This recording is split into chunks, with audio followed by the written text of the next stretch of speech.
If you're looking for another tale of polar misadventure, then you have come to the right place. This story is about John Franklin, who became known as the man who ate his boots. The Northwest Passage also plays a role again in this story, that eternal quest of finding the fabled trade route from the Atlantic to the Pacific. In 1819, the north coast of the American continent had only been seen twice by Europeans, and it is at this point in time that John Franklin enters the story. Franklin was a 33-year-old seasoned naval officer who'd been present at the Battle of Trafalgar in 1805 and had served on various ships by the time the Admiralty gave him command of what became known as the Coppermine expedition. His job was to lead the expedition overland from Hudson Bay to the mouth of the Coppermine River, charting unknown territory as he went on the north coast of Canada.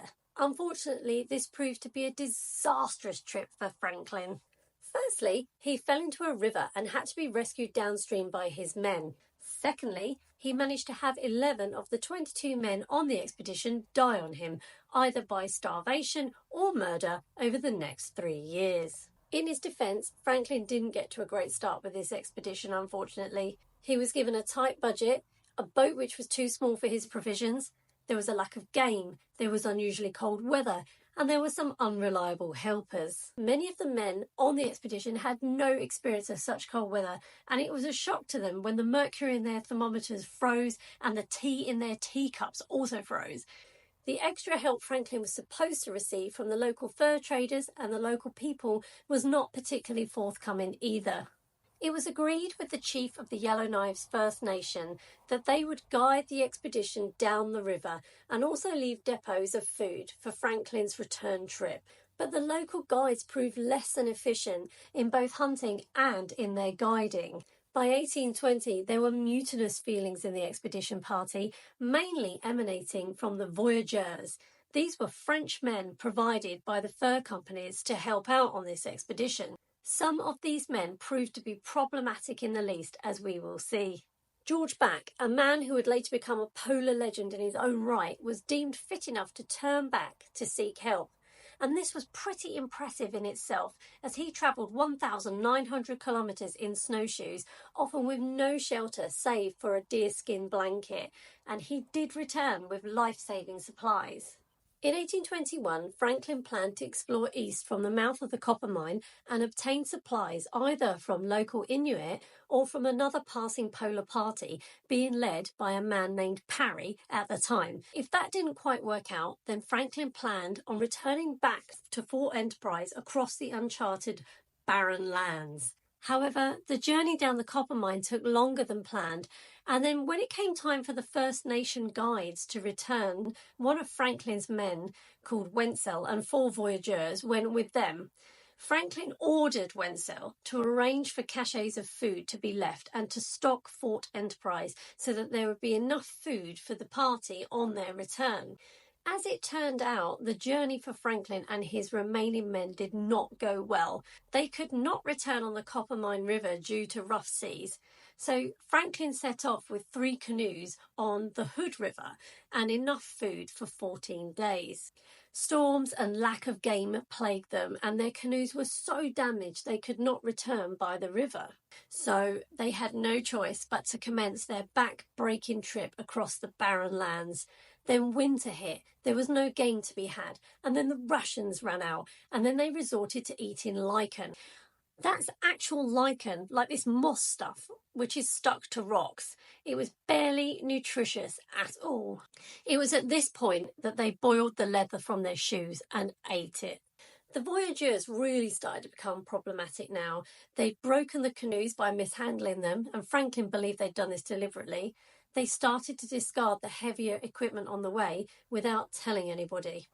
Once the party reached the Coppermine River, they realised they couldn't cross it as all their canoes were broken. So they did this amazing thing, quite a resilient thing. They built a makeshift canoe out of willow branches and canvas, and unbelievably, they all safely crossed the river one at a time. Fort Enterprise and the promise of food was only a week's march away. The party were exhausted and starving. 2 of Franklin's men, Hood and Richardson, set up camp as they were too weak to continue. Good old reliable George Back was sent ahead once again to bring back food from Fort Enterprise. The plan was that Franklin would follow with the remaining voyageurs. Hood and Richardson would stay behind in their camp with one of the crew named Hepburn, who was going to look after them. So the idea was they'd all go to Fort Enterprise, apart from Hood and Richardson. They'd all stock themselves up and they'd come back and rescue Hood and Richardson later. But 4 voyageurs asked to stay behind with Hood, Richardson and Hepburn, and Franklin agreed. Franklin and his remaining men reached Fort Enterprise. The relief. They had been saved. But alas, no. It was unstocked and deserted. There was no meat and only a few rotting skins, and a note from George Back saying that he had pressed on further to somewhere called Fort Providence for further help. By now, none of the group had eaten meat for 4 weeks, and some of them lay on the floor and cried and waited to die. Back at the Hood and Richardson party, things were taking a really murderous turn. Of the 4 voyageurs who had left Franklin, only one returned, called Terre Haute. When I say Terre Haute, it may be Terre Haute, so apologies for any errors in my pronunciation.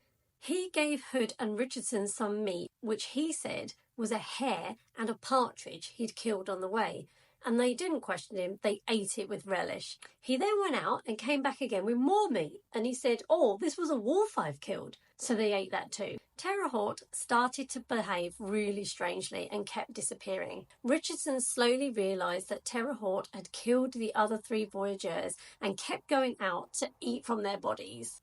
Richardson and Hood realised that the meat they had eaten had probably been human. Terre Haute shot Hood in the back of the head one day, but he pretended that Hood had accidentally shot himself. So when Terre Haute left the camp to search for lichen, Richardson loaded the pistol and shot Terre Haute on his return. So all that was left now was Hepburn and Richardson from this camp, and they pressed on to Fort Enterprise, and then they found Franklin in a right state. Franklin's crew had been eating the deerskins which covered the window panes, and it turned out they'd also been living on maggots. Some of them had protein deficiency edema and their limbs were swelling. Finally, the heroic and ever-reliable George Back returned with the chief of the Yellowknives First Nation with food. After a week of being built back up, the party made its way to Fort Providence. The chief explained the fort had not been stocked due to a combination of several factors. This included a lack of available hunters, the fact that he had not been paid as promised by the fur traders, but mainly it had not been stocked because the chief did not believe that these white men would survive. Franklin never blamed the chief, as he'd always displayed such kindness and humanity during the rescue. In summary, this trip was a disaster.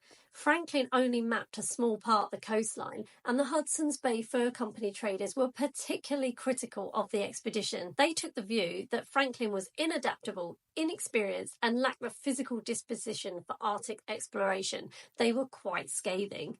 But ultimately, none of this mattered, as Franklin returned to England in 1822 a hero. He was the man who survived against the odds, and he was made a commander. He published a best-selling book on the expedition. Interestingly, it was this account which influenced Roald Amundsen, who was the man who beat Captain Scott to the South Pole some 90 years later. It influenced him to become an explorer himself. He said that he'd read Franklin's book when he was 15, and he commented that the tale made me wish that I too one day would go through the same thing.